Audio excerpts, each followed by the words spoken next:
E a gente começa agora a nossa série especial sobre o Dia da Água, falando da principal história do rio do estado de São Paulo, o Tietê. Quem conta tudo pra gente é o Gustavo D'Angelo.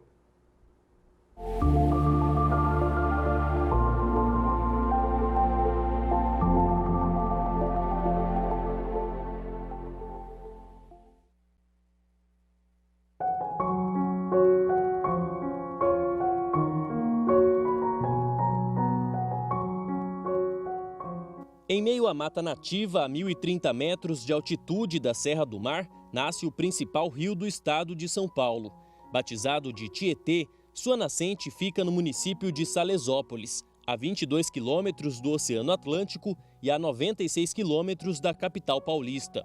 Ao contrário de outros rios, em vez de buscar o mar, o Tietê atravessa a região metropolitana de São Paulo.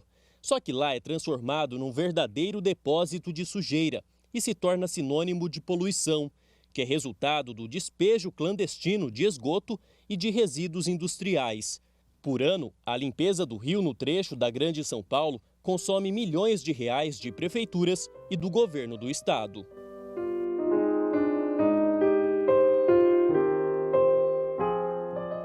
Mas se no trecho que passa pela capital o Tietê é castigado com a poluição, aqui no interior ele vive cada vez mais forte e suas águas representam grande importância econômica para toda a região.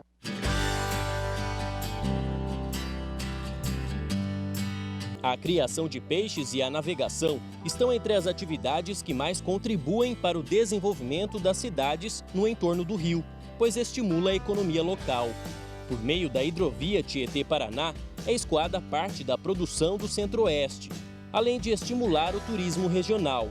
Na região de Araçatuba, várias cidades exploram o Tietê de diferentes formas, com dezenas de condomínios às suas margens, praias artificiais ou mesmo empreendimentos industriais e de prestação de serviços. O rio Tietê Vivo é um rio muito importante para a região, porque dá esta possibilidade não só daqueles pescadores e ribeirinhos que tiram o seu sustento, também dá a possibilidade de transformarmos o rio Tietê num grande polo turístico. Nós temos aqui, somente em Araçatuba, mais de 760 lanchas que aos finais de semana trafegam aí no rio Tietê, obviamente consumindo combustível e outros bens, com restaurantes flutuantes, com piers flutuantes, com terminais de hidroviários de carga que nós estamos trabalhando fortemente para que isso aconteça nos próximos anos.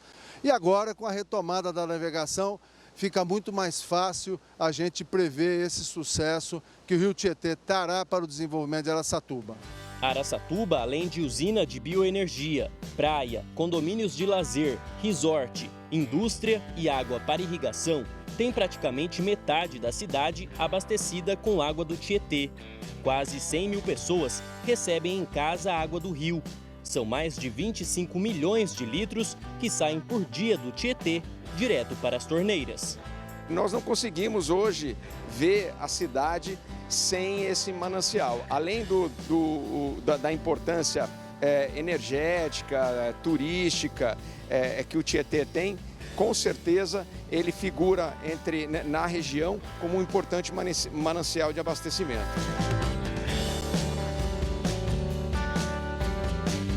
E assim o rio Tietê se consolida como uma das maiores riquezas naturais do estado de São Paulo, movimentando a economia e estimulando o desenvolvimento da região.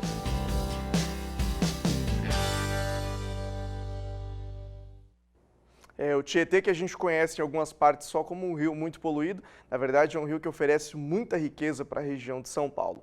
E de lá a gente vai para o Mato Grosso, porque no Mato Grosso a distribuição das chuvas favoreceu a semeadura da safra de soja 21-22 em todas as regiões. Você vai conferir agora as informações com Valdir Pacheco.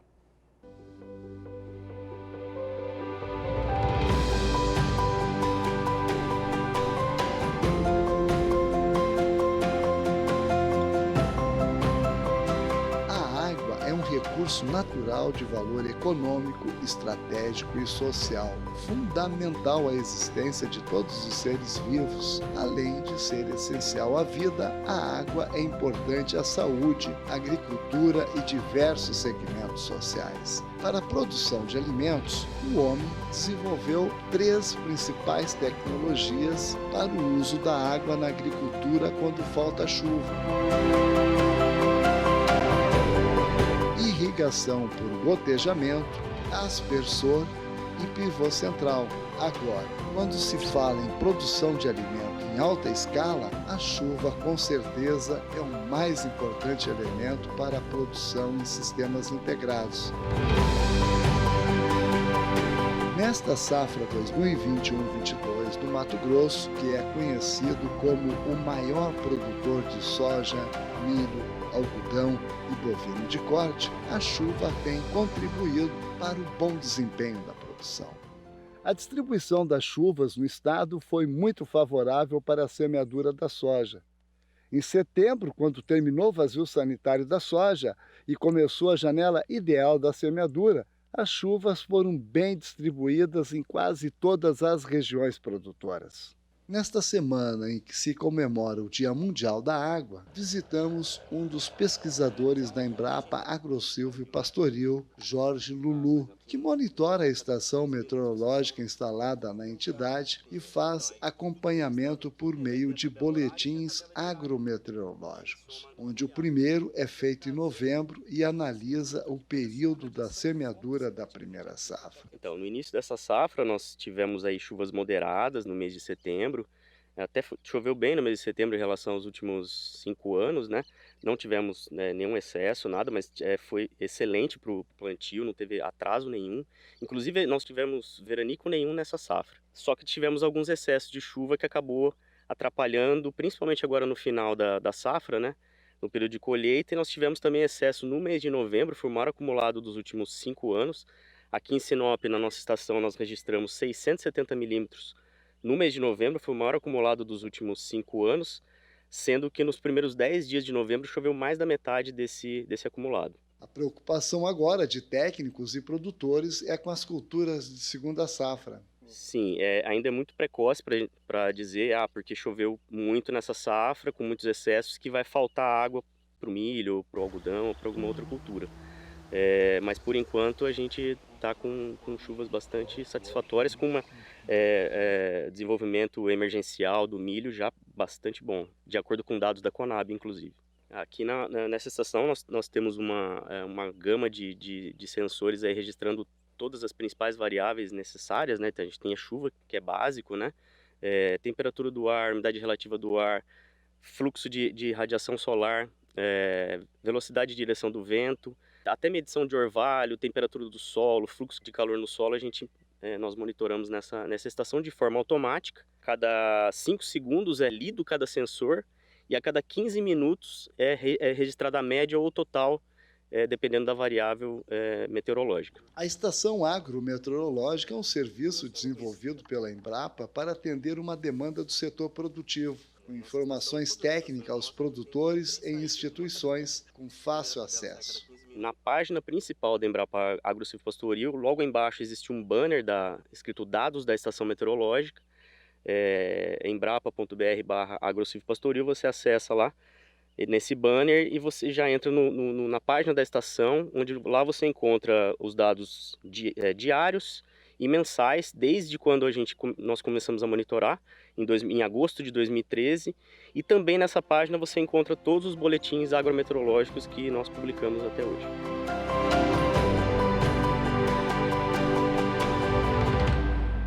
De Sinop, no norte de Mato Grosso, Valdir Pacheco.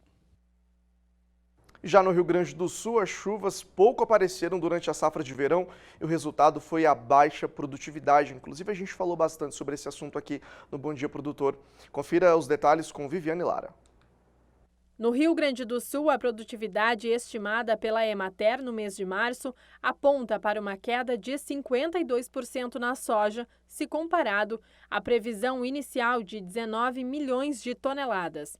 O baixo rendimento é consequência da seca que interferiu durante todo o ciclo da cultura. A falta de chuva afetou rios, barragens e famílias rurais que precisaram de abastecimento da água para o consumo.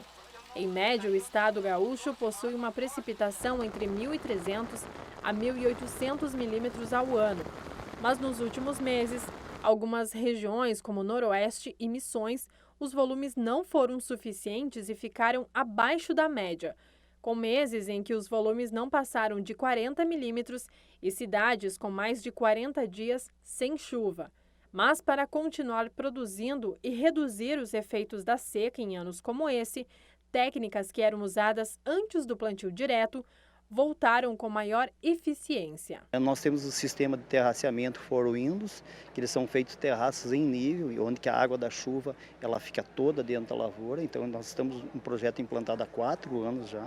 Então esse ano nós sentimos a seca sim, mas eu diria que apesar do déficit hídrico que foi bom, dispensa comentários, a gente sabe aí está em todos os noticiários, nós temos vizinhos assim que colheram áreas de 2 sacos por hectare, 3, 5 sacas, e a gente imagina que vai colher em torno de 20, 25 sacos por hectare ainda. Então, e como nós fazemos adubação de sistema, ou seja, como a gente trabalha com pecuária de corte, nós usamos toda a nossa adubação no inverno.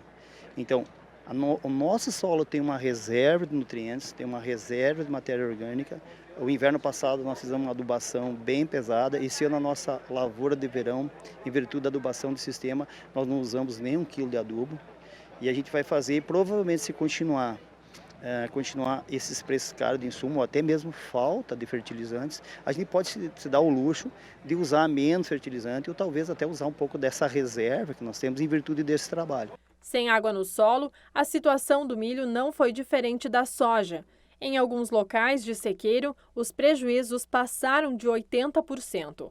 A redução total estimada para o estado foi de 55% no milho-grão, e esse número só não foi maior por causa da irrigação. A precipitação necessária para o milho de 600, 700 até 800 milímetros, né? Dependendo da cultivar, dependendo do ciclo, por ciclo da cultura. E nem sempre nós temos essa água no momento que nós de fato precisamos, que a cultura necessita. Então, às vezes nós temos uma precipitação alta no início, no meio, no final, mas nós precisamos que esse milho, para ele expressar todo o potencial genético que ele tem e também de adubação, de 6 a 7 milímetros de chuva, de água por dia, né, para ele fazer a sua evapotranspiração. Então, nós nem sempre conseguimos isso em anos bons de chuva. Então a irrigação ela serve para anos como esse, né, onde é que nós estamos vendo todo o problema causado para cada agricultor e no final é para o estado em si, né, e para anos bons também, que o agricultor ele vai poder buscar pelo menos 40, 50, 80 sacas de milho a mais só com essa tecnologia de irrigação, para o que ele está disponibilizando para a cultura no momento que ela de fato precisa. Tradicionalmente, o estado sofre problemas de estiagem a cada 7 anos. E para ajudar os produtores, as entidades CCGL, RTC e Embrapa Trigo lançaram o programa 365.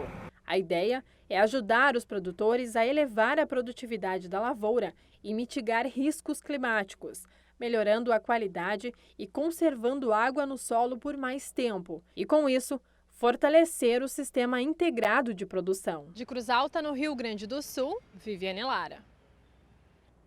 Hoje de manhã teremos informações sobre necessidades de prevenção dos rios e dos mananciais em todo o Brasil, com projetos de conservação e também de nascentes, o que é exigido aí pela legislação. Esses são trabalhos que cabem também ao produtor rural e não apenas às autoridades públicas.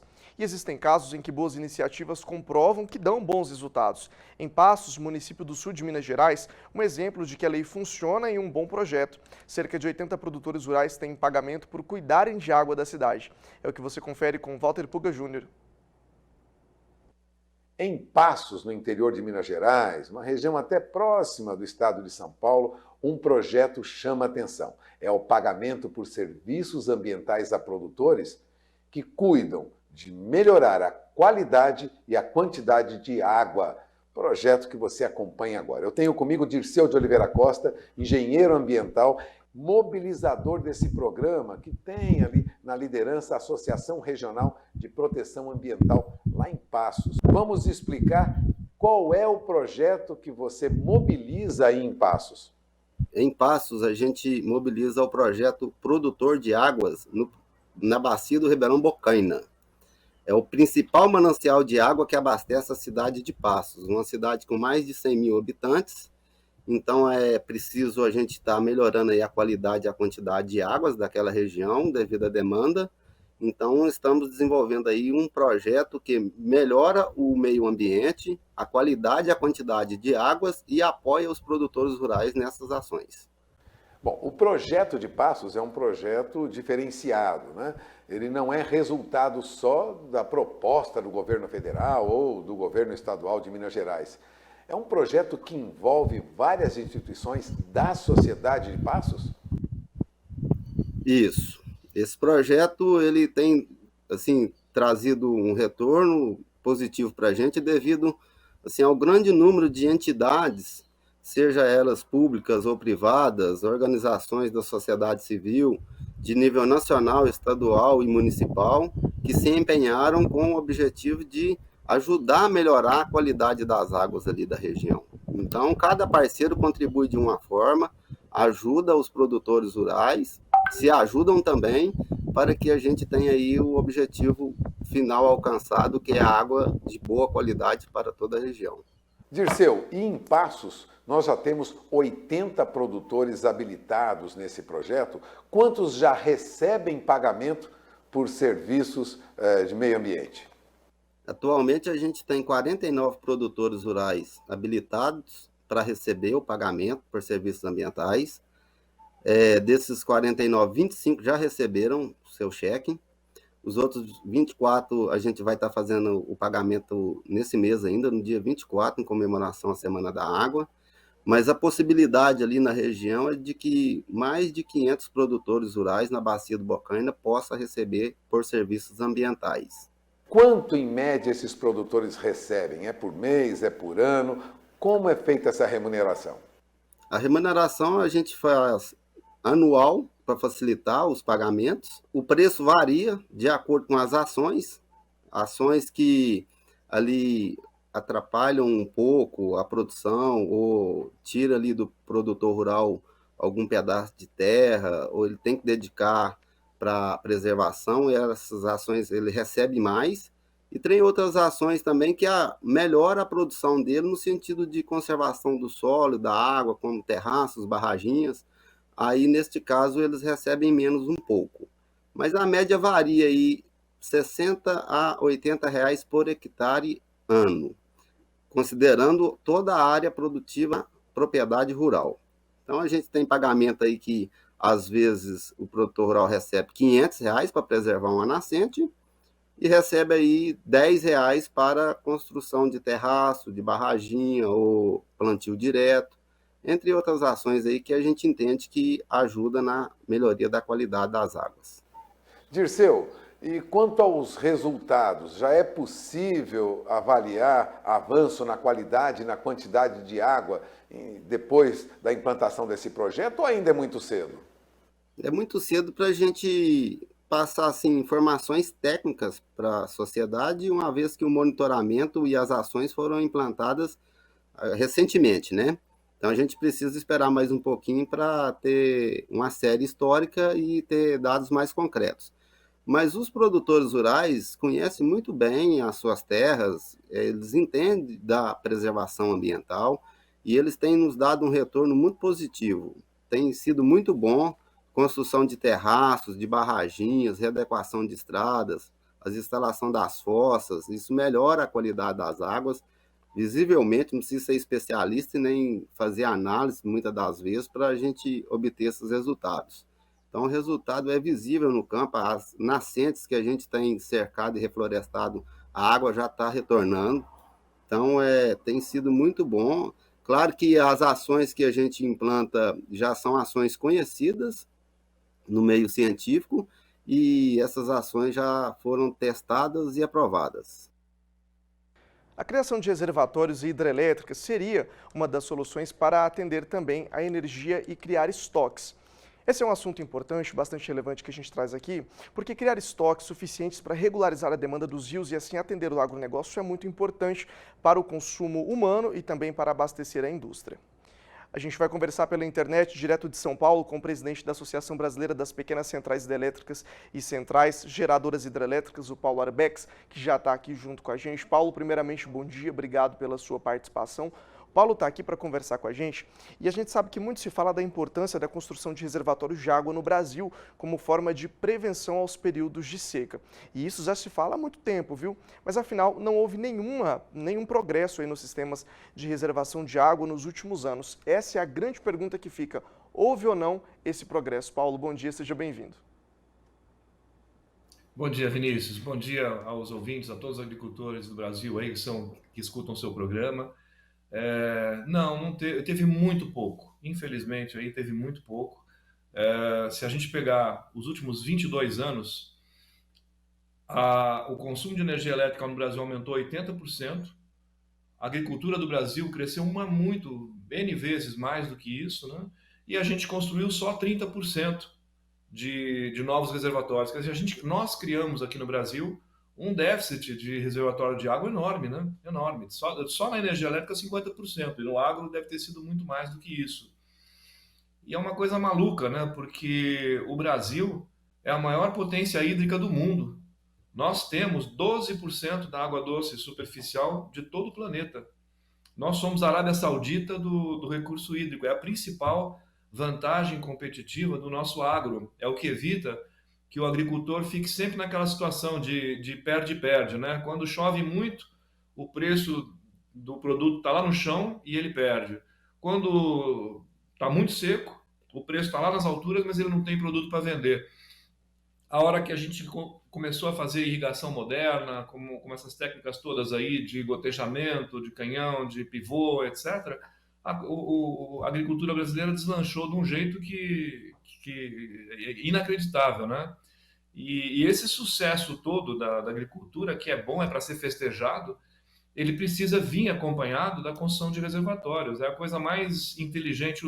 Os romanos já faziam isso, os fenícios, os egípcios, até animal, até o castor e a lontra fazem reservatório, né? E a gente aqui no Brasil fica aceitando essa demonização de reservatório, como se lago fosse desastre ambiental. É uma sandice, né? É um tiro no pé que nós aqui no Brasil temos dado há quase 22 anos. A gente tem conversado muito sobre isso com os representantes do agro, a gente está debatendo esse ponto com o pessoal da Frente Parlamentar da Agricultura, com as empresas de saneamento. Uma coisa interessante, né, que pouca gente sabe, a água doce superficial do planeta, ela é só 0,003% do total, né? Quase toda a água do mundo é oceano, 97%, os outros 3% tem muita geleira e água subterrânea, então o que sobra é uma coisa ínfima. E a gente precisa, estudo da ONU, né? A gente precisa de 3 a 5 mil litros de água por dia para produzir o alimento que cada um dos quase 8 bilhões de habitantes do mundo consomem, né? Então, assim, precisamos corrigir isso aí muito rápido, pelo bem do água. A água é vida, água é desenvolvimento, é produção, é dignidade humana. A primeira coisa que a gente faz quando compra um pedacinho de chão não é procurar uma nascente para fazer um açudezinho, para ter uma reserva de água. É uma maluquice a gente ficar com essa demonização irracional e boba de reservatório. O nosso maior problema, o excesso de chuva, a falta dela ou a ausência de reservatórios para o pessoal poder guardar a água da chuva? Olha, para mim é a ausência de reservatório. Além disso, tem um outro dado importante, né? A gente calculou o quanto do território brasileiro o conjunto dos reservatórios de todas as hidrelétricas ocupa, né? É uma coisa irrisória, é 0,38%. Quer dizer, com 0,38% do território nacional, as hidrelétricas têm produzido, agora esse ano aqui, tá? Apesar de todos os problemas de seca, voltou a chover um pouquinho, esse ano de 2022, 75,4% de toda a energia elétrica consumida no Brasil. Quer dizer, se somar todas as outras, eólica, solar, térmica fóssil, térmica biomassa e tal, dá 25% só. A gente não faz o menor sentido. O maior problema é a falta de reservatório. E outra coisa, os reservatórios eles ajudam também a evitar os desastres naturais com as enchentes, né? Porque eles conseguem amortecer um pouquinho a velocidade da água, segurar essa água e ir soltando a quantidade de água que não provoque danos muito grandes para baixo. A China acabou de fazer isso, né? A China, quando construiu o complexo de Três Gargantas, que são vários barramentos, várias usinas, eles fizeram isso para resolver um problema milenar deles, né? Que eram os desastres naturais, esse era um dos motivos, né? Do rio Yangtze. O Yangtze quer dizer rio amarelo em chinês. Eles têm histórico de desastre, o rio, as grandes enchentes descendo, arrastando vilas, palafitas e tal, há mais de 2000 anos. Então agora isso foi resolvido. É um projeto integrado, né? O objetivo é ter água para abastecer a agricultura, cidades, a produção de alimentos, piscicultura, melhorar a navegabilidade do rio Yangtze, fazendo eclusas ali para passar cachoeiras, corredeiras que antes não eram navegáveis, amortecer as cheias, quer dizer, segurança também da população ribeirinha. Então, assim, é falta de reservatório, planejamento, é um recurso escasso. Há quem diga que as guerras do futuro vão ser feitas também por causa de água, né? Então a gente tem um recurso extremamente escasso, essencial à vida, à produção, extremamente demandado. A coisa mais inteligente para se fazer é criar reservas estratégicas, né? A gente também tem a questão da construção de pequenas centrais hidrelétricas que poderiam minimizar o risco da falta de energia elétrica e também, ao mesmo tempo, contribuir com a preservação de água, que pode também ser usada para o consumo humano e dos animais na agricultura. É correto pensar dessa maneira? Perfeitamente. Olha, quando a gente cria nós temos rio no Brasil com mais de 7.000 quilômetros de extensão, né? Quanto mais perto das cabeceiras dos rios a gente constrói o reservatório, mais gente abaixo dele eles vão beneficiar. Cada litro d'água que passa pelos rios vai virar lá na frente água salgada que não tem utilidade nenhuma, imprópria para consumo, não serve para nada para o ser humano, né? Então, é importante a gente criar esses reservatórios. E a hora que você cria um reservatório, os reservatórios das hidrelétricas, eles ajudam a perenizar os rios, né? Eles evitam que o rio seque.